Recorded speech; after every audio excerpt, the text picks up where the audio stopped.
Battlefield 1! Man, it's been about 8 years. Why did I ever stop playing this game? Very few games can make me feel like I'm in a movie. Plenty have tried, almost none have delivered. But how about Battlefield 1? This game doesn't just deliver. It is like a bayonet struck you in the heart and kept driving. Today, we're going to talk about the game that gets your heart pounding and booty clenched. Even for a game that's almost hit about, let me say about a decade or so, I'm going to talk about why it's more than just a game, but it's a masterpiece. So back in the day when I first played, I was like, I think, what was I, 13, full of hormones, you know, in that awkward middle school age, and I loved history. Now, you know, skipping forward about 8 years, I'm a full-grown adult, running on caffeine and schoolwork. But one thing hasn't changed. My love for just the history of the World Wars. Battlefield 1 doesn't just nail the setting, but it bends you over and makes you spell run. Once you think you're done, it slaps you with emotion. Before even setting foot into like the actual game, when you first load it up, you're thrown into the boots of doomed soldiers and you can feel the weight of the history. You don't get to be a superhero. All you get is a name, a birth date, and a death date. That's it. You know, when I was younger, I thought, you know, it was all cool. It was a great cinematic touch. But now, 8 years later, I realized its message. If we were born in that era, we would have been those same nameless, faceless soldiers.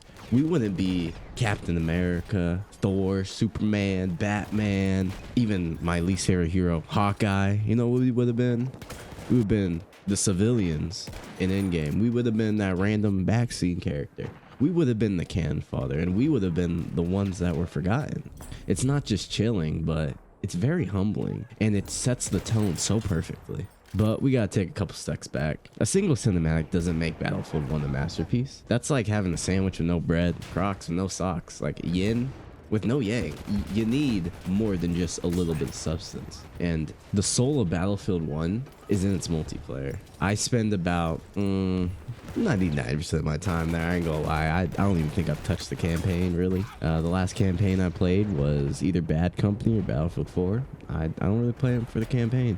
I mostly spend my time in operations. I know. But what about Conquest? Let me stop you right there. I don't care. I'm sorry. I know it's heresy.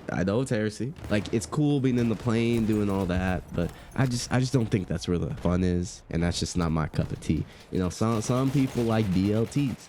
Other people like Kentucky Fried Chicken sandwiches. Me? You know, let's say Conquest is a BLT. I ain't a fan of the BLT that much, but I do mess with the Kentucky Fried Chicken sandwich. So that's my cup of tea. And hey, Operations though, that's my fix. I'm like a crackhead looking for his next fix.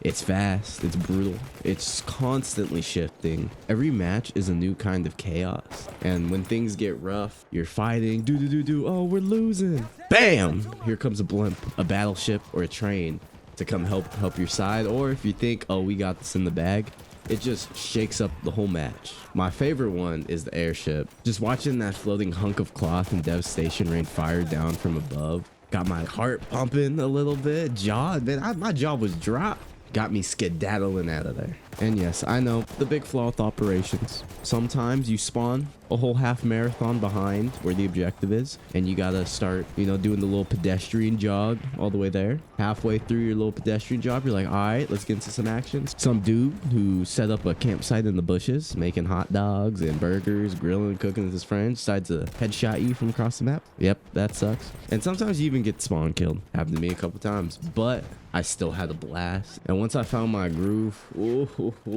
this game gets so much better. It was like 2016 all over again. But now we got Chill with the Glaze. I have to talk about a big flaw. It's them loot boxes. Yes, I know.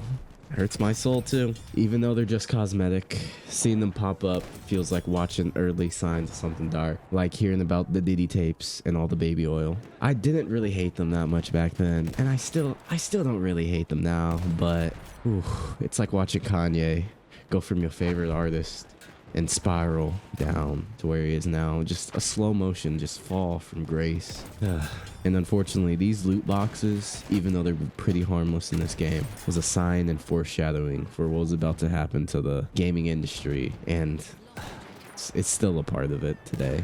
All right, enough with all that depressing talk. How about the immersion of the game? What's the immersion like? It's unmatched. I was gonna say, it is some of the best immersion I've ever had. From the cinematic, like, eagle eye view from the start of the game, and like you just hear the screams of soldiers, just enemies, teammates, the artillery bombardment, boosh, boosh, boosh, and destruction of the whole environment. It just really pulls you in. Every map looks like it's been through hell, and the sound design makes you feel like you're right there in the trenches. This game, it just doesn't sound like a game. It sounds more like cries of history echoing in your ears. That's enough glazing for today. I mean, I'm so glad I picked up Battlefield 1 again. All I have to say is, if it's on sale, buy it. If you already own it, reinstall it. The game is still as good as it was in 2016 now as it is in 2025, and it's so good, in fact, that I should be studying for finals right now, but instead I've been running through the maps like it's my full-time job. So if I flunk out, hey, maybe the next video will be how Battlefield 1 ruined my life. Let's hope not, but hey, it might happen. Thanks for watching. I'll see you in the next video. Bye bye.